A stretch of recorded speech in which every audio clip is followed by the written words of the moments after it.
Jadi yang dibilang sama Mahfud MD itu dengan temuan PPATK, peanuts.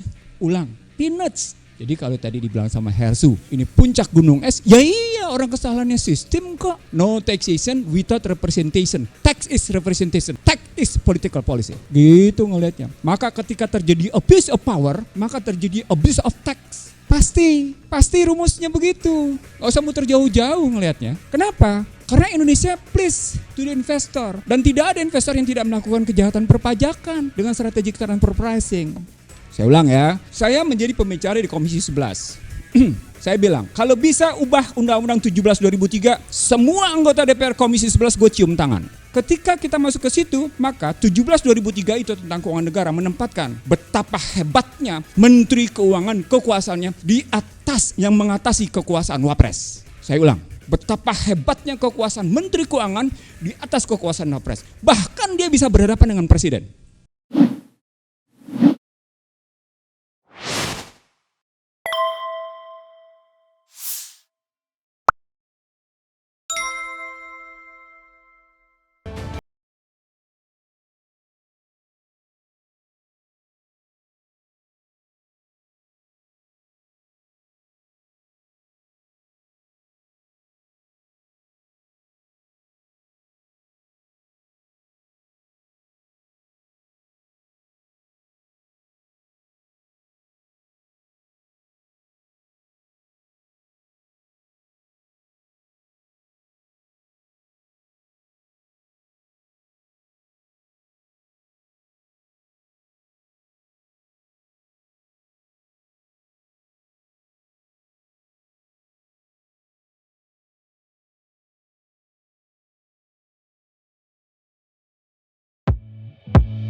Oke, terima kasih.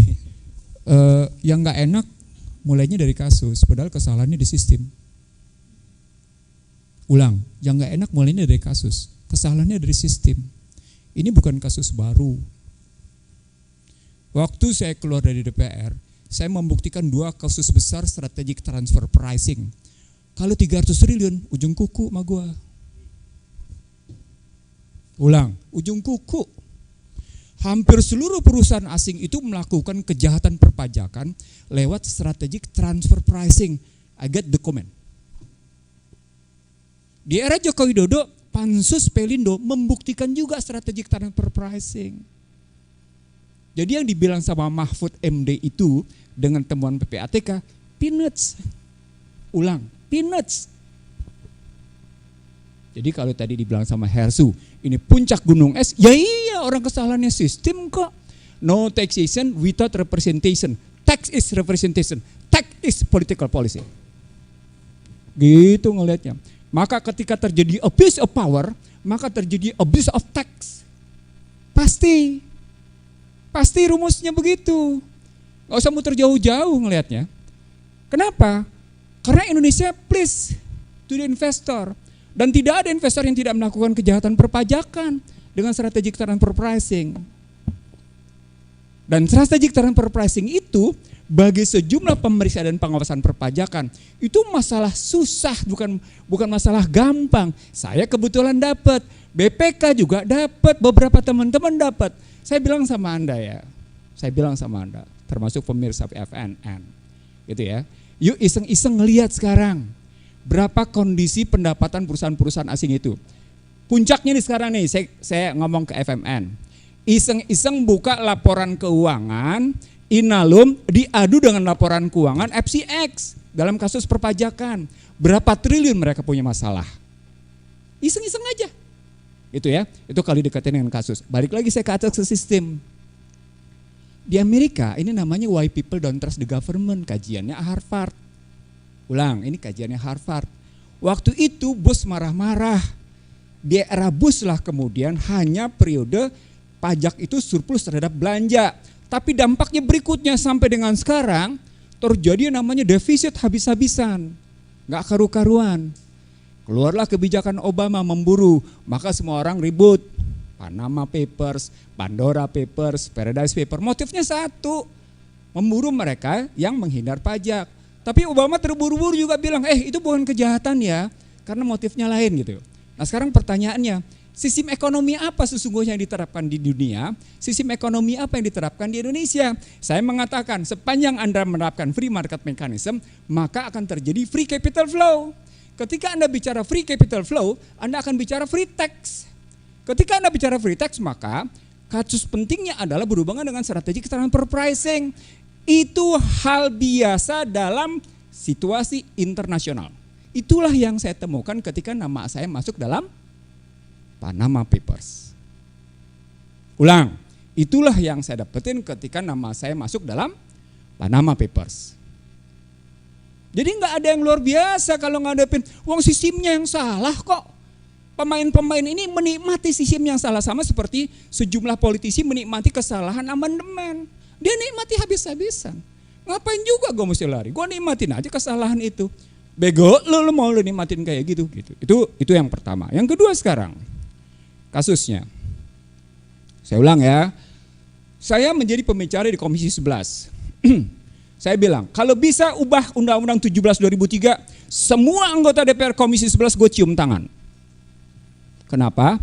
Karena pada 2004 itu Megawati menggagas dan bertanya pada saya, tim intinya, bagaimana mendirikan Badan Penerimaan Perpajakan? Bagaimana mendirikan Badan Penerimaan Keuangan Negara? Saya bilang gampang, ambil contoh Internal Revenue Services. Wah debat kita, debat. Megawati salah satu kampanye di 2004 adalah mendirikan Badan Penerimaan Negara atau Badan Penerimaan Perpajakan, gitu ya. Kalah Megawati. Apa yang terjadi pada Joko Widodo? Joko Widodo juga sama, menggagas tentang Badan Penerimaan Keuangan Negara. Apa dampaknya? Kejadian sekarang adalah Joko Widodo sedang ditampar oleh kata-katanya sendiri. Karena keinginan mendirikan Badan Penerimaan Keuangan Negara itu tidak pernah terjadi. Kenapa tidak pernah terjadi? Yang dihadapi adalah konstruksi Asian Development Bank, konstruksi Bank Dunia, konstruksi IMF yang tidak ingin susah dalam rangka mendikte Indonesia di bidang keuangan. Itu problemnya. Itu problem besarnya. Kalau nanti bisa dipecah, kan sudah ada nih OJK, mestinya di 4 badan. Ada Office Budget Management, ada Internal Revenue Services, ada Badan National Accounting Agency, begitu ya, ada Treasury, kan pecahnya kayak gitu mestinya. Kalau kita ngikutin, kan kiblatnya ke Amerika. Kalau kiblat Amerika begitu. Nah, ketika kita masuk ke situ, maka 17 2003 itu tentang keuangan negara menempatkan betapa hebatnya Menteri Keuangan kekuasaannya di atas yang mengatasi kekuasaan Wapres. Saya ulang. Betapa hebatnya kekuasaan Menteri Keuangan di atas kekuasaan Wapres. Bahkan dia bisa berhadapan dengan Presiden. Begitu hebatnya dia mendapat kekuasaan berdasarkan Undang-Undang 17. Ini desain bukan desain orang Indonesia nih. Bukan, ini desain asing. Ini bagian dari desain yang namanya, tadi lembaga-lembaga yang saya sebut tadi. Yang oleh orang luar disebut sebagai desain Unholy Alliance. Gitu ya. Desain aliansi-aliansi busuk dalam rangka mereka Indonesia. Maka ketika orang-orang Indonesia melakukan seperti yang dilakukan oleh Rafael Aluntri Sambodo dan macam-macam itu, dia cuma ngikutin, dilihat orang asing melakukan itu. Dia cuma ngikutin kok. Dia cuma mencontoh. Dan contohnya enak luar biasa enaknya, gitu ya. Nah, dari situ pertanyaan besarnya, kenapa kita tidak mau mengubah? Karena dari situ terjadi yang saya sebut tadi, abuse of power sama dengan abuse of tax. Saya minta maaf ya, nggak akan ada perbaikan. Saya bilang sama Anda, nggak akan ada perbaikan. Tadi yang disebut oleh Pak Gatot itu basisnya Undang-Undang 2499 tentang lalu lintas devisa dan sistem pembayaran. Selama undang-undang lalu lintas devisa dan sistem pembayaran tidak diperbaiki, yang diucapkan oleh Pak Gatot itu akan berulang. Satu, ya, itu yang diucapkan Pak Gatot tentang enggak, karena Masya Allah, lah halah wala quwata. Ini gagas saya kok, sesungguhnya antara lain. Mbok ya bikin gitu loh reformasi di bidang ekspor itu. Salah satunya adalah tidak ada izin ekspor kecuali uangnya ditaruh di dalam negeri. Kan gampang bikin ketentuan kayak gitu. Tapi karena tunduk pada undang-undang lalu lintas devisa dan sistem pembayaran, si ekspor terus bilang nggak mau gua taruh di luar. Oh, lalu lintas devisa sistem pembayaran bebas kok devisa. Ngomong apa? Hello? Ngomong apa? Lalu lintas devisa dan sistem pembayaran, lalu lintas devisanya sistemnya bebas. Ketika saya gugat bersama teman-teman, gugatan itu hilang karena sejumlah teman-temannya di-approach oleh namanya satu kedutaan besar bergengsi, di-approach oleh satu pejabat tinggi, lewat yang tinggal cuma Ihsanuddin Nursi. Anda ngomong apa? Hello. Pengalaman pribadi nih.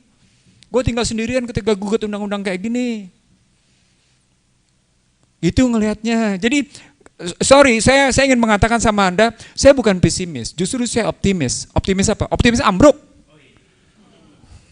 Nggak akan ada perbaikan pada bangsa ini untuk tetap terjajah, itu poinnya. Siapapun presidennya, nggak akan terpilih ke depan ini. Siapapun presidennya, neoliberal penguasanya. Karena sistemnya sudah ultra neoliberal. Dan itu terstruktur rapi lewat sistem perundang-undangan dari zaman reformasi hingga hari ini. Bahkan diperkokohnya namanya oleh amandemen Undang-Undang Dasar 2002. Itu pertanyaan Anda. Jadi kalau dilihat dari tata urutan perundang-undangan, dia sudah punya kokoh, dudukan demikian kokoh. Maka ketika kita sibuk dengan pemilu 2024, sorry itu saya ya, Anda boleh mimpi deh ada perbaikan. Gak apa-apa lah, namanya juga mimpi, bagus-bagus aja, silakan mimpi gak apa-apa. Tapi kalau kemudian Anda tetap tersesat, silakan nikmati ketersesatan. Oke, sekarang pertanyaan Anda. Kalau Jul, tadi saya hitung Jul. Sesungguhnya pada kasus 300 triliun, per tahun itu mereka main antara 20 sampai dengan 23,5 triliun. Per tahun. Ulang ya. Sesungguhnya mereka main 20 sampai dengan 23,5 triliun. Sesungguhnya 300 triliun itu. Angka gue lebih gede Jul. Jadi sesungguhnya yang ditemukan oleh PPATK belum apa-apa. Kenapa? Karena PPATK tidak menyelisik misalnya seperti yang selalu saya bilang tentang strategic transfer pricing. Yang kelihatannya sah kok, strategic transfer pricing. Saya tidak ungkap saja tentang jumlah sengketa pajak dan banyaknya kasus pajak. Saya nggak ungkap. Kenapa? Karena kalau saya ungkap itu saya akan memburu angka. Saya punya datanya. Cuman karena Hersu nggak nanya, gue nggak jawab. Serius, gue punya angkanya. Berapa banyak jumlah sengketa pajak, bagaimana besarnya sengketa pajak, gitu loh. Itu bisa kelihatan gitu, bisa ketahuan kira-kira amountnya berapa. Kenapa?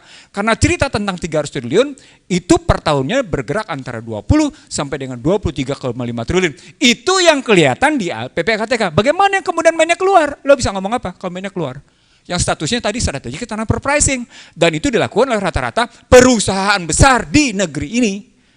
Gitu ngelihatnya. Apalagi tadi masuk ke 2499, ke payment system, di mana Anda tidak bisa telusuri.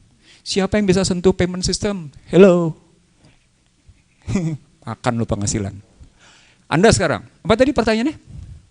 Pengawasan yang proper itu seperti apa? Pengawasan yang proper? Diri sendiri. Itu proper. Lu jujur gak sama diri lu? Gampang jawabnya. Lu jujur gak sama diri lu? Kalau lu jujur, pengawasan selesai. Satu. Yang kedua, pegang sumpah jabatan. Selesai, pegang aja sumpah jabatan. Jadi jangan menuntut orang lain. Sorry to say, kalau saya tidak menuntut, ini yang enaknya kita main. Jadi Anda pada pendekatan sistem atau pendekatan pelaku? Itu dulu pertanyaan saya. Kalau pendekatan sistem jangan mimpi, nggak akan ada selesai. Ulang. Kalau pakai pendekatan sistem, pertanyaan lo mimpi. Ya. Saya bisa ngebuktikan sama Anda bahwa sekarang ini kokoh sekali ultra neoliberalnya itu kokoh. Dan Anda tidak merasakan itu. Undang-undang Badan Hukum Pendidikan dibatalin. Apa yang muncul? Apa yang muncul? Tahu? Perguruan Tinggi Negeri Badan Hukum. Sama nggak? Tuh, liberalisasi sektor pendidikan. Liberalisasi sektor pendidikan. Nggak ada bedanya. Cuma ganti-ganti bahasa. Undang-undang kelistrikan menyatakan tidak boleh yang namanya melakukan privatisasi. Privatisasi dari hulu ke hilir. Sama udah dibatalin. Undang-undang sumber daya air nggak boleh. Udah dibatalin. Nggak bisa jalan juga. Sekarang lu nanya sama gua. Kira-kira pengawasan gimana? Dari segi sistem, sorry itu gue nggak mau mimpi. Tinggal kata kunci di pelaku. Kita butuh pelaku yang betul-betul tadi. Lu punya sikap kejujuran. Punya sumpah jabatan. Demi Allah. Saya bersumpah kalimatnya demi Allah. Kecuali lu berani berperang sama Allah. Berani perang sama Allah. Itu aja kata kuncinya. Berani berperang sama Allah. Kalau berani, Mereka berani semua. berani semua ya. Oke. Saya omongan Anda bilang tadi berani semua. Saya ingat omongan Pak Gatot. Ketika Pak Gatot menyatakan secara terbuka, mereka sudah bangkit sesungguhnya. Itu problem besarnya. Maka tidak heran ketika kalimatnya adalah jangan pamer, di belakang kaya nggak apa-apa walaupun lo korup. Kan kalimatnya jangan pamer. Kan gitu kalimatnya. Nah artinya ketika tadi Pak Gatot bilang ada 1 triliun, balik lagi. Jangan pamer dong bahwa lo terima 1 triliun. Itu kan artinya ada sistem yang busuk yang mau ditutup-tutupin. Asal nggak ketahuan nggak apa-apa kan sistemnya busuk. Nggak apa-apa dong. Orang sistem sudah busuk. Saya kira gitu jawaban saya Ruth.